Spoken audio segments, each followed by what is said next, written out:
So hello mga lods, so may gabi tanan mga lods.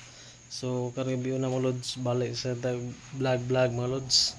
So taas nga panahon mga lods nga wala na taka vlog balik mga lods. So ipadayon ko ni mga lods. So kareview na din mga lods, o i-review mga lods kung unsa kabugaton ako ang gamit nga tsaka mga lods. So mo ni mga lods para makabaw po mga lods ba kung unsa kabugaton mga lods. So putahon siya mga lods. So titimbangon mga lods ha unsa kabugaton. Mga siya mga lods, medyo kilos mga lods. So medyo kilos ang kabugatan sa tsako mga lods.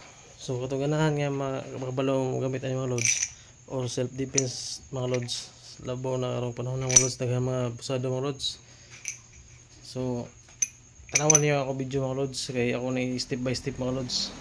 So kato mga lods, follow ko niyo mga lods, update mo sa akong mga video mga lods. Tara mga lods, bye.